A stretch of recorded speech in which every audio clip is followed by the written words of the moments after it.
Beautiful. So welcome everybody to the Dementia Knowledge Network for September. Our meeting today is being held on the lands of the Wurundjeri people, and I wish to acknowledge them as traditional owners of the land on which we meet. I would also like to pay my respects to elders past, present and emerging, and I'll throw to Sarah to introduce Mel. Thanks, Elizabeth. Thank you very much. And welcome to Melanie Kerslake. Melanie is our guest speaker from Encara to speak about the Dementia Rehabilitation Program. Encara's team of allied health professionals deliver a 12-week dementia rehabilitation program supported by non-clinical professionals, including music therapists and art therapists, whom Encara engages for any adjunct treatment components. The program includes support and education for the consumer, care partners and family, acknowledging the different roles and challenges that each person may experience.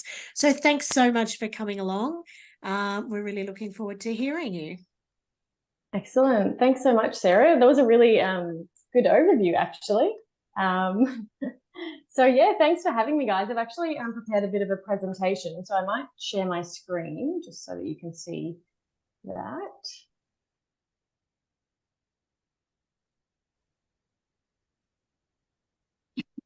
Can everyone see that well? Yep. Perfect. Okay. So yeah, thank you again, and thanks, Sarah, for the intro. I'll just maybe give you guys a little bit of intro to myself and then kick off the presentation. So my name is Mel. I'm the General Manager of Encara. We're very excited to be presenting our Dementia Rehabilitation Program today that is based in the Mornington and Casey regions. So a little bit about the program to start off with. We were invited to tender for the Dementia Rehabilitation Program by the South Eastern Melbourne Primary Health Network earlier this year.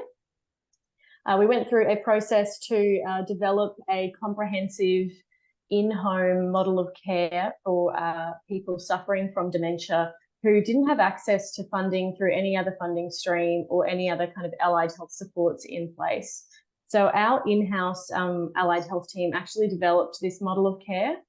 They're very, very proud of what they've put forward, and we've seen so much interest and success out of the program so far. So early stages, but everything's been going really well.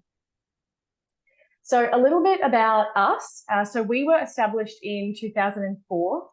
We're a national provider of allied health services to the aged and community care sectors across the country.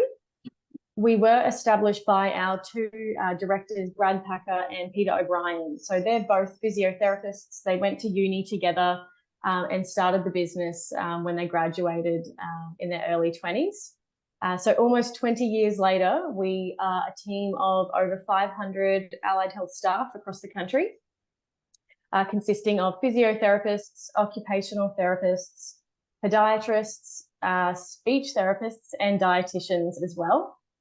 We service about 300 residential aged care homes as well. And each and every day we're servicing thousands in the community. So that's across home care packages, CHSP funding, NDIS participants as well. We're a fully registered provider of therapeutic supports, and also privately funded clients living in the community as well. So that's just a little bit about us.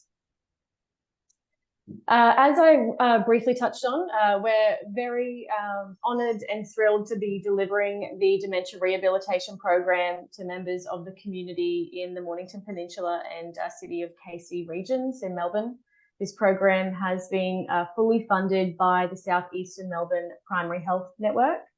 And we've been working really closely with Georgia from that PHN. I'm not sure if you're familiar with her, but she's absolutely fantastic. And we're very grateful for the opportunity to deliver this much needed program. So why is the program needed? So at the moment, there are about 11,000 people living with a diagnosis of dementia or cognitive decline in southeastern Melbourne. So that's across many different catchments. And this program specifically focuses on the Mornington and Casey regions, like I mentioned. The wait times for allied health supports in that region are excessive. So we've been hearing wait times in excess of 18 months for OT assessments and other ongoing therapeutic interventions as well. So there's a significant need for these services to the people who are really most in need, and their families and carers as well. And in addition to that, the Royal Commission into Aged Care and Dementia Guidelines recommend optimising independence and wellbeing through access to allied health services. We all know, you guys would all know, that rehabilitation helps to maximise a lot of people's independence, their relationships and their quality of life as well. So those are the key points that we've taken away from the need for this program, and also the PHN as well. So our goals for this program are to improve access to allied health-led rehabilitation activities. Like I touched on, the wait times are excessive. And to increase awareness of dementia support services and available treatments. So we've already commenced the program, and we've noticed that there is a significant gap in knowledge and education of what services and supports are actually available to people living with dementia, whether that's community supports, not-for-profit organisations, dementia hotlines, or other allied health services or non-clinical therapeutic interventions that are suitable as well. And we're also looking to really build on the strengths and capabilities of the consumers and their care partners and their families to really support independence, their wellbeing and their quality of life living in the home as well. Eligibility for the program. The program is aged care specific, so anyone who is over the age of 65 is eligible. They must be residing in the Mornington Peninsula or City of Casey regions. They also must have a diagnosis of dementia or some form of cognitive decline, and they must be living in the community. So they can't be living in a residential aged care facility, in respite, or any other kind of supported living arrangement as well. I'll touch on our referral process before we actually go a bit more deeper into the program itself. So we've tried to keep this process really simple for consumers, GPs, and any other care providers. So we've set up a specific email system, which is dementia@encara.com.au, where referrals can be submitted. We have a customised referral form that captures all of the information and further contact details for any other healthcare professionals who are involved in the consumer's care. And that is provided to anyone who is interested in making a referral. It's also available on our website and on the PHN's website as well. Our team, on receipt of the referral, will just acknowledge receipt. So we'll let them know that we've received the referral, and our roster team will be in touch ASAP to schedule in the sessions. From there, our roster team, who are all based centrally at head office, will start scheduling in the sessions, and we'll let the carer or the family member know about when they're going to commence, and work in with each person's lifestyle and other events and commitments that they have as well. The therapy then commences. So the program is a 12-week holistic allied health program. It's led by occupational therapists, which I'll get into, and there's other allied health inputs from physios, podiatrists, speech pathologists, dietitians, and some non-therapy components such as music and art therapy as well. Throughout the actual program, there are a series of assessments that our occupational therapists will complete to measure, an initial assessment, their progress halfway, and their progress towards the end of the program as well. Throughout that process, the Encara team will communicate with referring GPs and family members to update them on the progress and share any kind of clinical notes or outcomes with GPs or other specialists. And then at the end of the program, our team will be looking to provide recommendations and plans for ongoing care that the carers and family can provide in the home, and any other suggestions for seeking external arrangements for ongoing intervention if required. Referrals can be submitted by pretty much anyone. So we've seen referrals come in from specialists, GPs, carers, family members, even consumers themselves can self-refer to the program, and many other referrers, even pharmacists as well. So the eligibility in that regard is quite broad.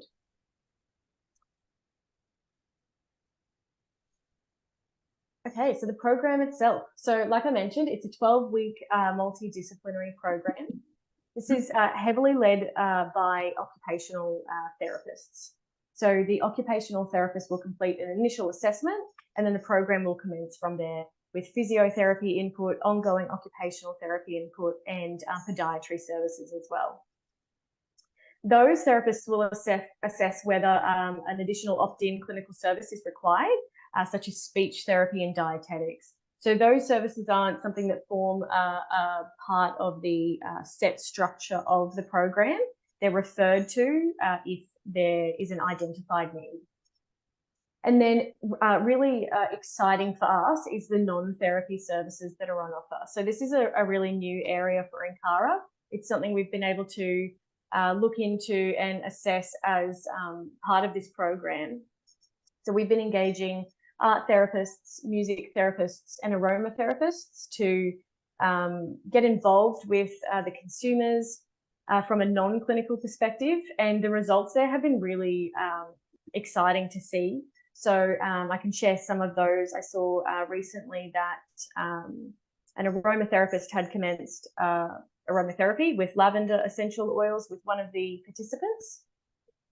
That participant had a more kind of serious case of cognitive decline, and there was significant improvement in social interactions, willingness to participate in social interactions, and also improved sleep. So that person was waking multiple times through the night, and that therapy had shown that had significantly reduced. So that then improved their quality of life, and also the quality of life for their carers as well. So those components of the service are really, really exciting for us. Our team also engaging local community-based programs as well. So really connecting consumers with what's available in the community and those additional resources to help them understand how they can assist the consumer. And this is probably a no-brainer, but the program is individually tailored to each consumer based on their needs, goals, and preferences, and their physical abilities as well. So every single program is very different and specialised to the individual. So like I mentioned, our therapy team will complete a detailed clinical assessment initially.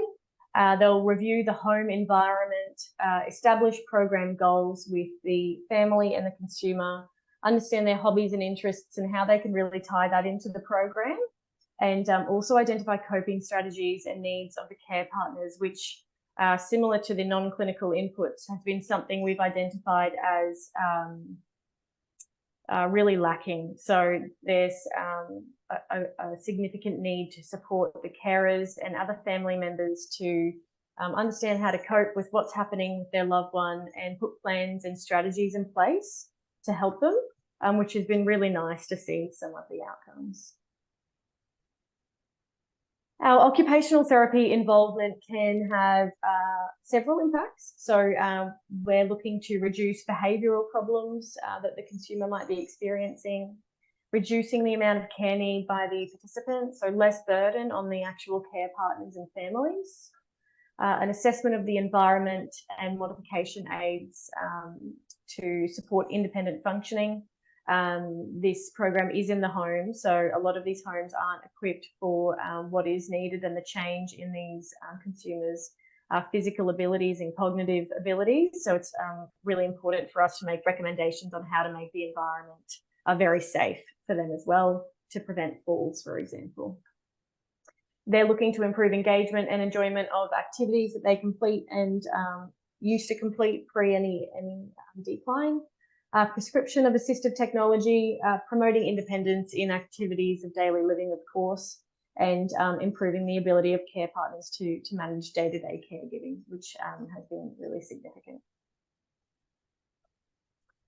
Our physiotherapy components are weekly sessions. They generally comprise of exercise programs focusing on general health and conditioning. Falls prevention is a significant focus. So far, I think it's about 81.4% of people on the program have had a fall in the past 3 to 6 months. So we were expecting stats like that. But being in the home, again, it's really important to ensure we're preparing people to be safe and reduce falls. That's a very big focus for our physiotherapists. There's also a significant focus on pain management treatment and manual handling for carers and family members to support safety again. So we have a few additional resources as well that we've prepared for the program.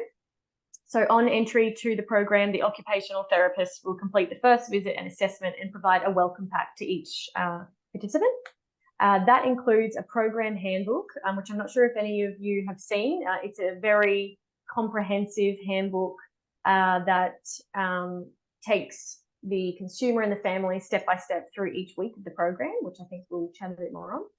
Some exercise equipment. So we've included some ankle weights, some Encara TheraBands with different levels of resistance that the physios will use in their sessions. Lavender essential oil. So every participant receives a vial of essential oil. A information pack from Dementia Services Australia, which has been a very valuable resource for our team. And also an additional book called My Home, My Life, which is a practical book of adjusting to the needs of people with dementia and how they can cope in the home. So here's a snippet of the actual program itself. So a very large, in our tender submission to CEMFN, we focused very intensively on the education component of this program. We identified through our research that there was a significant need for education for carers and families, like I mentioned. And we really have evolved that throughout the progress through the tender stage and throughout the initial stages of the program as well. Like I mentioned, we've identified that there's a significant gap in education. So we've weaved that through every single week, and that's detailed in the handbook as well. So the handbook's broken down into each week of the program. It will list what services are delivered through those weeks in line with this snippet here. It has a space for the OTs and physios to write down when the appointment's occurring, what day, and any notes that the consumer or family will need. The format of the visit as well. Most of these are home visit, but we have incorporated 2 telehealth sessions into the 12 weeks as well. And then importantly, each week has a different focus for education. So you can see in week 1, we're touching on the use of aromatherapy, which gets the program started, and they're using that service throughout the 12 weeks. Home exercise programs, an introduction to that, foot care, footwear, and it goes on throughout the 12 weeks, really focusing on different components. That is, I do just want to stress that the education component for us, we've really seen a need for that, and we've really seen some value come out of it as well. Educating carers on what they can do to support their families, their loved ones, has just been critical in reducing that care burden and that emotional stress as well, which is really not nice to see. If any of you would like a copy of the handbook as well, we can post some out to you, so just let me know as well. That's pretty much the end. So I think I've covered everything. Happy to chat through any questions that you have. And yeah, thank you again for the opportunity. Thanks, Mel. That was so much detail in the program and so many components to it. I've actually heard someone speak about it before and hadn't taken it all in about how many different components there are and the benefits. Did anyone have questions for Mel apart from mine, which is why aren't you all over in all our areas? I wish. That would be amazing. Yeah. Questions? Yep. Can I go? I've got my hand up. I just wanted to ask, do you use allied health assistants at all to do any of the follow-up exercises and things like that? We don't. We do use some allied health assistants in the residential space, but this program is a specifically allied health-led program. So all exercise therapy is completed by a physiotherapist, and the occupational therapist as well can tie that into their sessions as well. Cool. And one more question, if it's okay. What's the wait time from referral to actually commencing? Yeah, so we've had as you can probably see, a very big interest in this program. So the wait time at the moment is about 6 to 8 weeks before commencement. We are through the first intake and we're just getting through to the second intake. Depending on where they're located, we can sometimes get to people a bit sooner, but again, there's been significant interest. So the wait time is a little bit longer than what we'd hoped. Okay, cool. Thank you. Naomi? Hi, thanks. That sounds like such an amazing program. I was just keen to find out, so if it's funded through the Primary Health Network, is it sort of like a trial program that is funded, and is that sort of through Department of Health funding, and do you see that being rolled out to other primary health networks? It's a really good question. So it is funded by the Department of Health. The primary health networks, to my understanding, we are contracted to do this. We're not from the PHN, so there's probably information that I don't have. To my understanding, there was a portion of funding provided to many PHNs to use in the dementia space. Georgia from Semphin specifically wanted to run this allied health program. She was the only PHN who chose to use the funding in this format. This runs for 12 months. It commenced in July this year, so we'll run through to July next year. With that said, I really hope that there is scope to look at this across many other PHNs. I think it's absolutely fantastic. But I am unfortunately not in a position to answer that, I guess, or provide any influence apart from the outcomes of the program.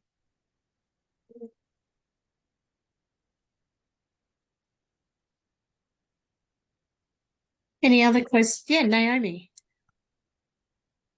You're on mute, Naomi. It happens to someone every time. Yeah. Thank you.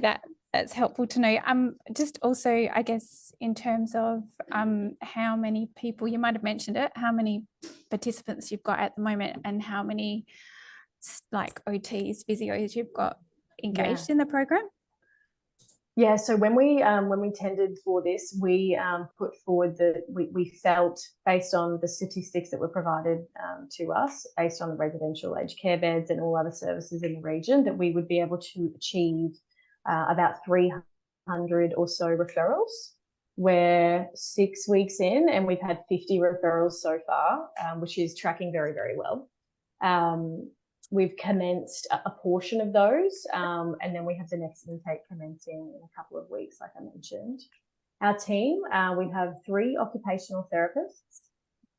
We have in Vic about 30 physios working in this program. We have 3.5 off the top of my head. And we also have our clinical manager, Kylie Lewis, who created the program herself. She's a physiotherapist. She's based in Melbourne, and she has been dedicating her full-time, her role essentially is dedicated to overseeing and running this program as well. Rachel, is that another question, or is your no, it's another question. I just wanted to know what sort of, from a medical point of view, obviously it's not there's no nursing aspect involved in this, but what's the feedback to the GPs? I'm sure in this process you're finding medical issues that also need to be addressed. How are you kind of providing that feedback or liaising or helping from that point of view?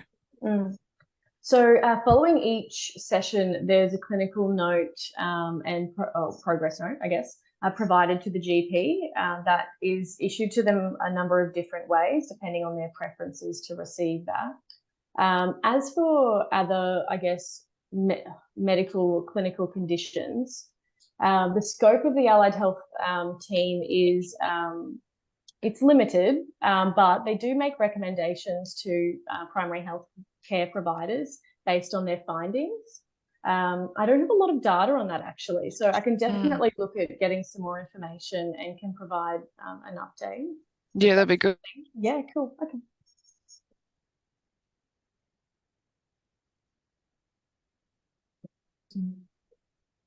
Anyone else? Mel, are you able to support people living with dementia who don't have informal care partners? So there might just be somebody living alone who has a dementia diagnosis? Yeah, absolutely. Yeah, I think there's currently about 3 people who are living alone who don't have any care support or anyone living with them. We have had great success with those participants. The only, I guess, challenge or barrier is with communication. Generally, a lot of these people are over the age of 80 or some of them even in their 90s. So communication is a bit of a barrier. But yes, we absolutely can, and we'll do everything to support them. That's great. Thank you. Just on that, further to that point, Mel, after the 12 weeks is finished, the program, what happens then? Is there any follow-up? Yeah, so our team will provide recommendations based on that specific consumer's abilities and also what other they can access. So from that point, they'll provide, for example, in-home exercise programs that the consumer can continue to do. They may also recommend that some external supports be commenced. That also comes down to the funding situation. Oh, sorry. Am I cutting out, am I? No, I just completely cut out and had to get back in. So I'm really sorry, but I missed the last 3 minutes of whatever happened after I asked my question. So I apologise. No, you're right. No worries. Lost my train of thought. Where was I? We were just yes, talking about funding. what happens after. Yeah, sorry. So it's largely dependent on the person's ability to fund their ongoing needs, really. Sometimes I think our team have found that people aren't actually aware of what they need. So this program is an opportunity for them to gain some understanding of what they can then look for moving forward after they exit this program. If our physio recommends ongoing weekly physio, they might make some recommendations for a local clinic or a home visiting provider to continue that service if they can financially support that, or other alternative arrangements as well.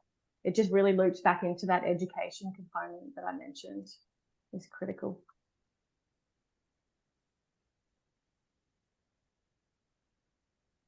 Can people be on home care packages and use this service? I don't know if you, or do you have to not be receiving CHSP? They can be on a home care package. We would just need to understand whether the funding in the home care package provides allied health, an allowance for allied health intervention.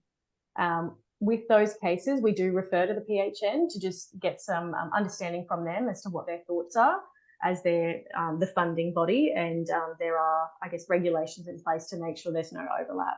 So if there is ever, if you're aware of someone who may benefit from this program, just reach out to us. We can then touch base with the PHN, run it by them, see what their thoughts are, and come back to you with an answer. Naomi? Oh, you're on mute. Sorry. I think that was the same question I was about to ask as well. So just to confirm, it's mainly focused on people who don't have a package yet? That's correct, yeah. And what about, and so there's no cost to them to access the service? And what about in terms of, it sounds like you don't need to promote it, but you mentioned referrals from pharmacists, from GPs, from specialists. Is that like you've sort of contacted them and let them know about it and you're getting referrals that way? Yeah, absolutely. We you're right. We probably don't need to market it, but we have been doing extensive marketing. We have our team on the ground visiting local community health centres. We've been engaging with home care package providers who may be in contact with people who aren't eligible for a home care package, or they're just kind of in this grey space, who would benefit from the program. Local GP clinics, I think we've called every single clinic in the region and the surrounds. We've done a lot of digital marketing. So Hello Care and Hello Leaders, we've run some marketing in there. We've also run an ad in some local newspapers. So the Mornington News, which is just over there, it was very exciting to get that last week. And today we actually had a feature in the Australian Aging Agenda as well. They did a feature story on the program, which is fantastic.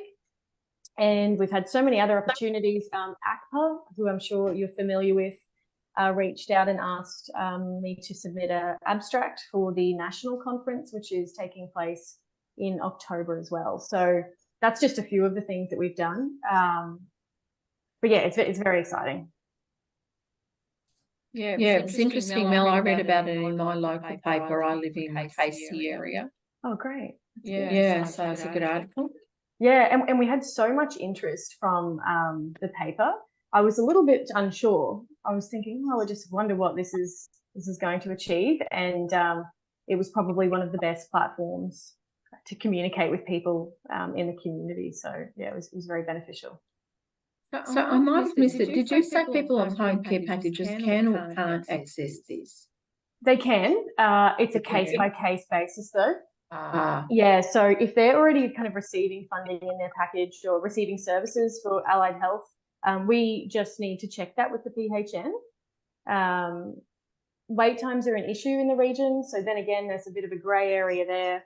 But if you do, like I mentioned, if you do have anyone who you would recommend for the program, just reach out, let us know, and we can run it by the PHN for their thoughts.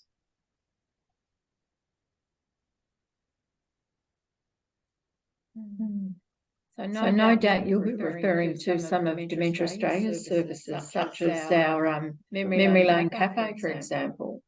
Yeah, and I think we caught up with a couple of people from your team at a conference recently who were really interested in being involved.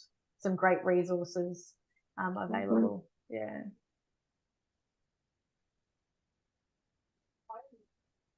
Terrific. No other questions percolating in the background? Mel, thank you so much for coming along. We really appreciate it. Sounds like an absolutely fantastic program. What I really like about it is it's pulling together. It's not just it's not reinventing the wheel. It's pulling together, you know, all these services that we know are of great benefit and putting them in one person's home, which just sounds amazing. So I hope it does spread to other PHNs and other areas. Thank you. Thanks for in the meantime, opportunity. It's a pleasure. Absolute pleasure.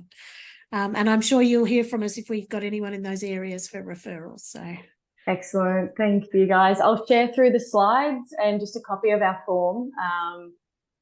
You might be able to tell I'm very, very passionate about the program. So thank you for your time and reach out with any questions. Thanks. We will.